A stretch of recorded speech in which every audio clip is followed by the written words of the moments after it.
expensive camera, I'll never deny that.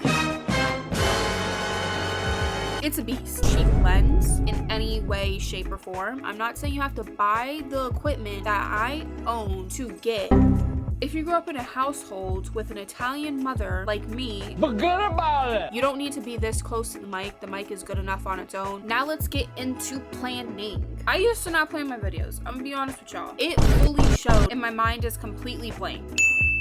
Go outside and touch some grass. Do it right now, actually. I throw my camera on the floor, makes the video feel like you're actually in the scene. My idea of cinematic is not necessarily making everything look aesthetic and beautiful. My idea of cinematic is making things feel real and like you're a part of the scene. Now it's time for editing. This is probably what I think most people are excited about, is how I edit my videos, what software I use, all that stuff. Don't fret, I'm going into it. We are getting into the editing process now. So when it comes to my editing routine, I first start with importing my files. It's really not interesting. Truthfully, I don't even think I necessarily import my files properly. I watch like so many videos of people, professional photographers and videographers, showing how they import their files, and it's just so complicated.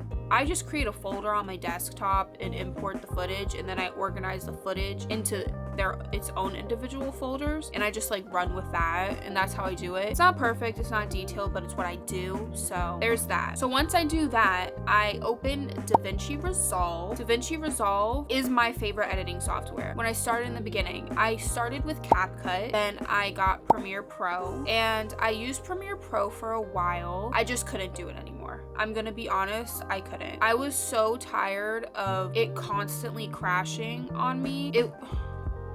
It crashed all the time. It got to the point where editing was so much harder than it needed to be, and I was over it. I was done. I'm not doing that. I couldn't do it anymore, so I looked into other editing softwares. Like the big three of editing softwares is Premiere Pro, Final Cut, and DaVinci Resolve. When I started looking more into filmmaking, I noticed a lot of filmmakers were moving away from Premiere Pro and they were moving to DaVinci Resolve. It was between DaVinci Resolve and Final Cut Pro for me. The issue with Final Cut Pro is that it's a Mac software, so you really only use it on your Mac, and I don't like being limited to a software, especially if I consider getting a PC in the future. I would like to not be limited because I decided to switch to a PC. Like, I would like my software to be able to be used on my laptop, on my PC, whatever. So I decided to go with DaVinci Resolve.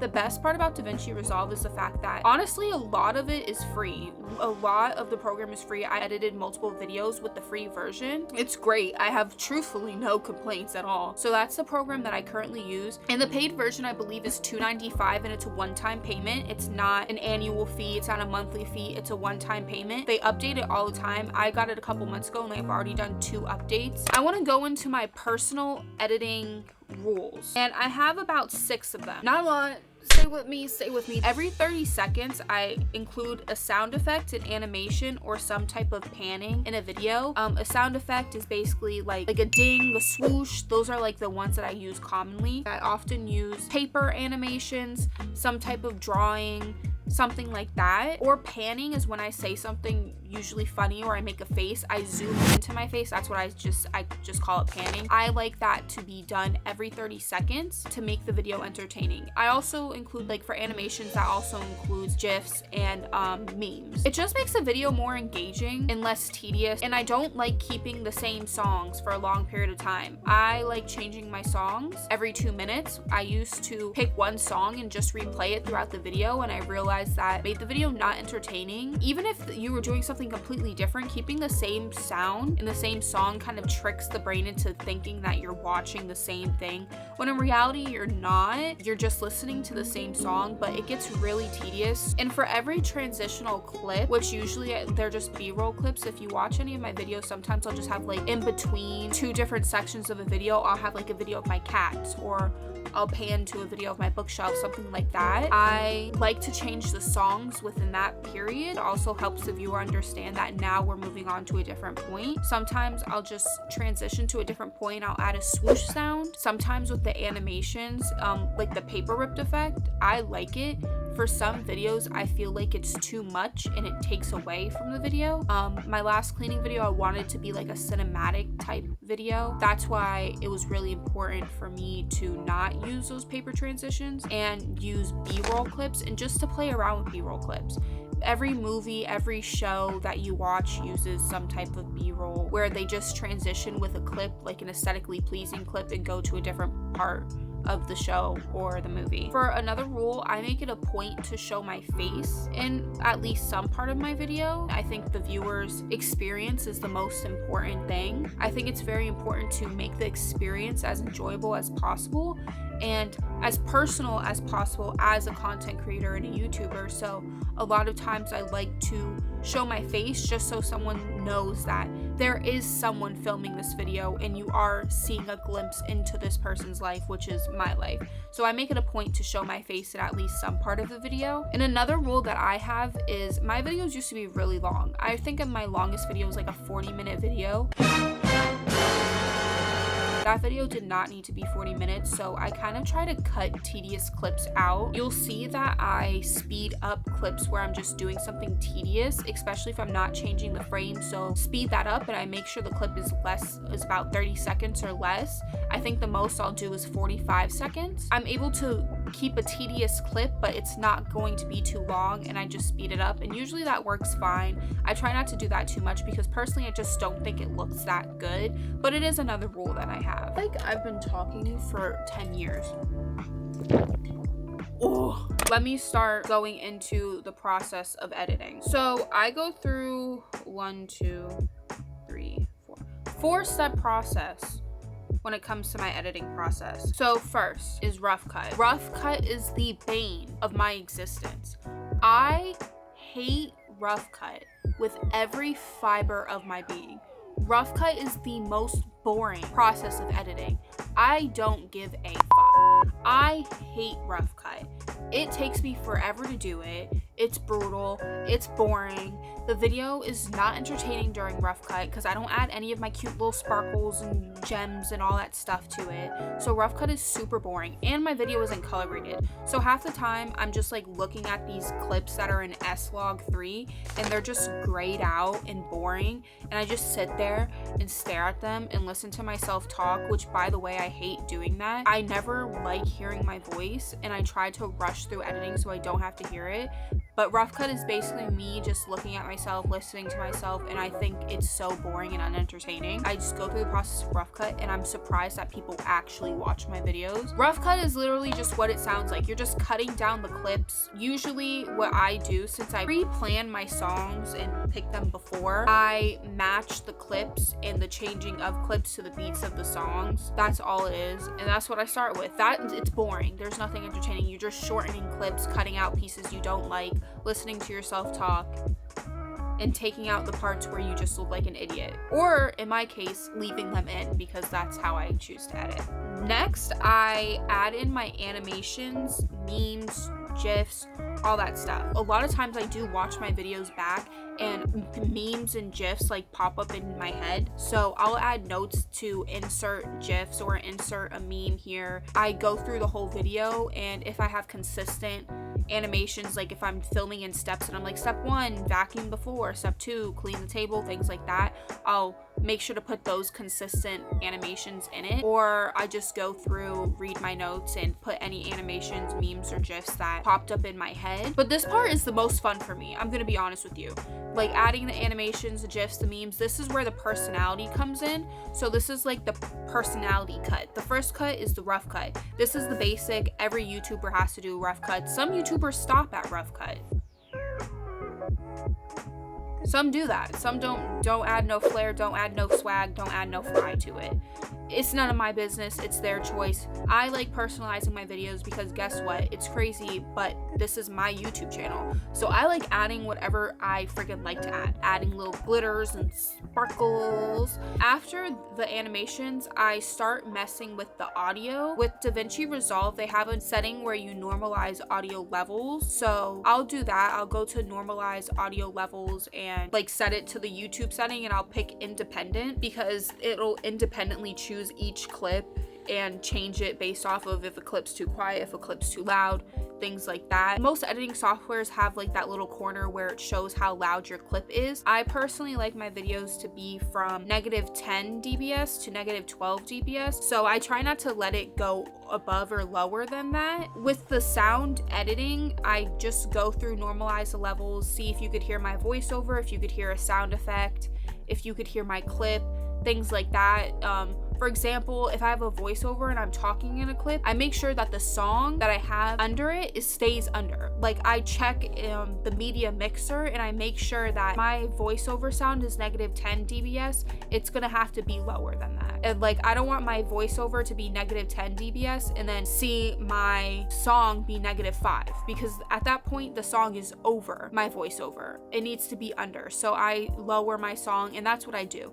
This part's like not as interesting, but sound is truthfully one of the most important things when it comes to filming videos. And you'll start realizing when you watch videos, you exit out of the videos that have bad sound. Sound means literally everything, and I like to spend some time on that and give it its own little section of editing. Then once I'm done with that, I go in with my subtitles. I was asked how I do my subtitles. I use DaVinci Resolve's auto subtitles. The reason why my subtitles are pretty accurate is because I watch my videos over and over again and edit the subtitles. I'll use auto subtitles just so it does the bulk of the work, but auto subtitles truthfully makes a lot of mistakes no matter what software you use. So I just go through the subtitles all the time and I just edit them as much as I can. I do miss things, I'm not gonna lie. It's very easy to do that. I try my best, sometimes it doesn't work out. I'm not gonna throw a fit over it. So I like just editing my own subtitles. I feel like it just also helps with the viewer's experience. Not every person who watches your videos like could hear as well or even like speak the same language as you. So it's always important to add some type of subtitles so they're able to either see what you're saying or be able to translate what you're saying. Ooh. So now that I'm done with that, let's get into my animations. I like adding a lot of animations to my videos. I think it makes the videos more entertaining, and sometimes I feel like it's a little bit more personalized to me. It gives somewhat of an interactive element to my videos, so I do add a lot of animations. Now, there are certain types of animations that I like to use and I often use, which are like the realistic paper animations. It'll be cardboard or paper. I like adding like realistic tape. So for the realistic look, I'm gonna go into the packages that I use. And the reason why I'm smiling and I'm so freaking excited about this is because a majority of the packages that I use are actually free packages. You could pay for the full versions, but I still use the free versions to a lot of these packages. So a lot of my packages are from Cinepacks, one of my favorite companies to use, hands down. I love Cinepacks. I cannot say enough good things. Their packages are amazing. Even their free packages are like to die for. They put so much effort into every package they come out with. I need to shout them out because I love Cinepacks with everything in me. I'm gonna go into like just the list of ones that I have. I have the film matte, which is basically just, it adds like grain overlays and things like that to get that film look. Paper effects, which a lot of times it's just my tearing papers. If you saw like the newspaper with the crossword puzzle and it rips, that's within the paper effects. The letter effects, so I believe the letter effects is, I'm not 100% sure, I might be mistaken, but I believe it's like kind of like the Ransom letters, but I didn't actually buy their pack for that. The 16mm film effects, which again is just a film overlay. Film effects, which is again just the film overlays and like borders and things like that, and their Scribble. However, I did end up paying for their Scribble pack, which you'll see I use quite often in my videos now since I have it. It's basically just realistic drawings that are animated. They're so good. They're so fun to put into my videos. I love them with everything in me. Cinepacks, you should definitely check them out. And I want to give a quick shout out to Studio 2 AM. I believe that's what it's called. That's where I get my animated Ransom letters pack from.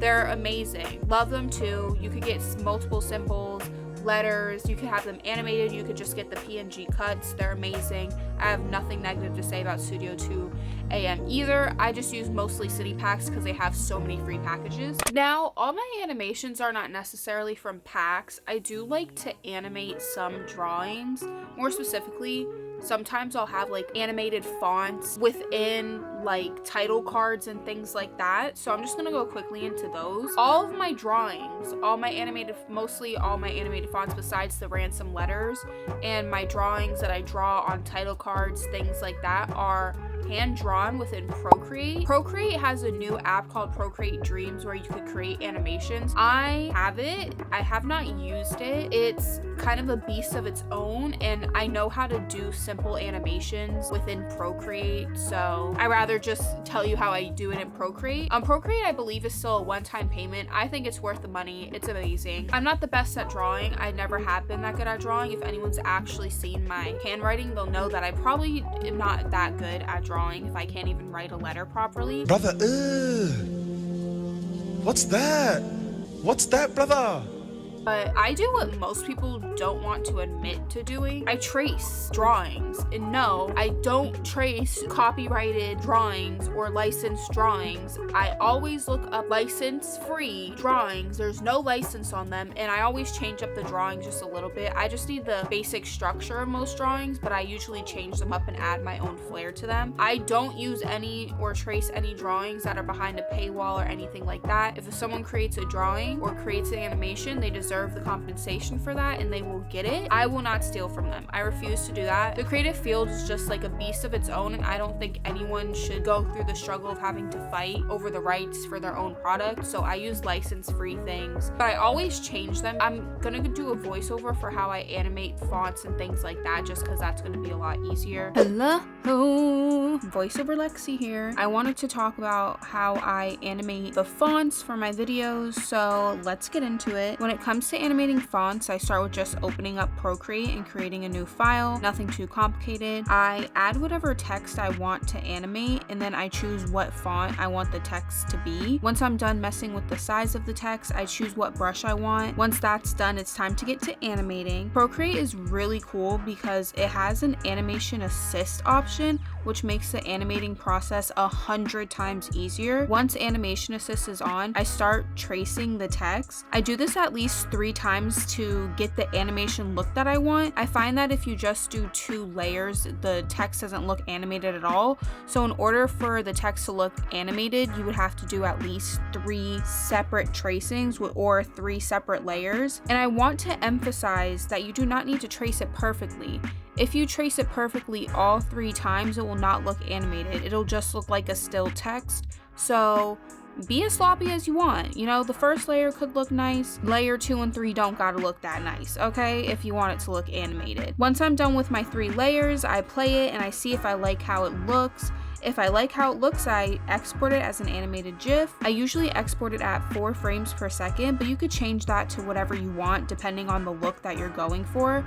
And that's pretty much it. It's not complicated at all. I want to go into what I use for music and my sound effect. If you go into my description for all my videos, I always have a section that has the playlist for all the music that was within my video. I use a software or an app called Epidemic Sound. I have nothing but good things to say about it. I use it for my sound effects, but I also use it for my music. You pay the subscription and you get access to all this copyright-free music. Their library is extensive. You could find music for every scene, every scenario, find every sound effect on this planet. Epidemic Sound has made creating content so much easier for me because now I don't have to search through music and try to find something that's copyright-free. Go into my description and I have a link for a free month of Epidemic Sound just so you could try it out and just see how great it is for yourself. Now, you don't always have to use a software or a program like that. A method that I used to do, which takes significantly longer, looking up copyright music on YouTube. I used to do this for a couple of my videos. Like it takes a long time to find copyright free music, but I do actually have like a system that I used for a bit and it worked for me. So if you have a song that you personally like and you feel like it'd be good for your video, but it's obviously copyrighted and you have to pay to use it in a video, my suggestion is to find a remixed version of it. And when I mean remix, I don't mean like a copyrighted remix version of it. I mean a remix where it's remixed so much to the point where you know it's a song but it doesn't sound like the artist. A lot of times that's sped up versions of a song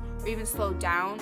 even sometimes those are copyrighted, but a lot of times I would just use extremely remixed music that completely changed the structure of the song and almost made it sound like a completely different song. So doing this basically makes the song sound different enough to where it's not technically copyrighted, because you can't copyright a remixed version a lot of the times of an already copyrighted song. So a lot of like the people who create these remixed versions don't copyright them, so you're able to use those. It just makes being copyrighted less likely. It doesn't completely get rid of the ability to be copyrighted. Honestly, there's a good chance you'll still be copyrighted. And a lot of people make this mistake, and I made this mistake in the beginning. I used to think if a song wasn't copyrighted, you'd just be able to use it and you'd be fine. However, an artist has the right to copyright their music at any time. So just because a song might not be copyrighted right now does not mean it's not going to be copyrighted later.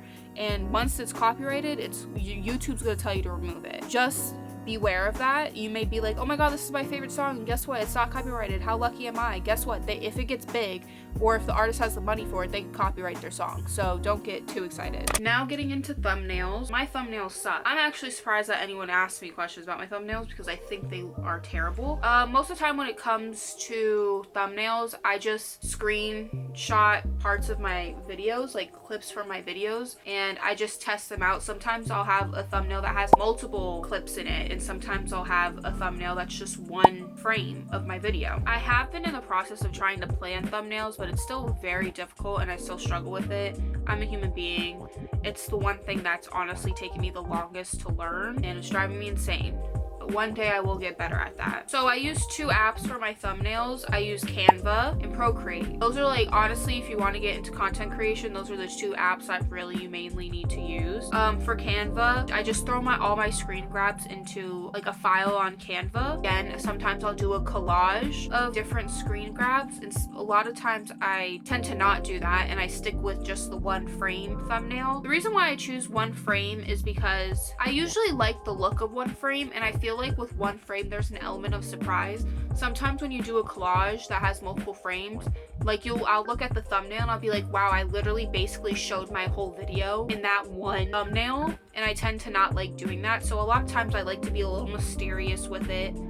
What can I say? But in Canva, sometimes I do make adjustments just because you lose some color and saturation and things like that when you do screen grabs.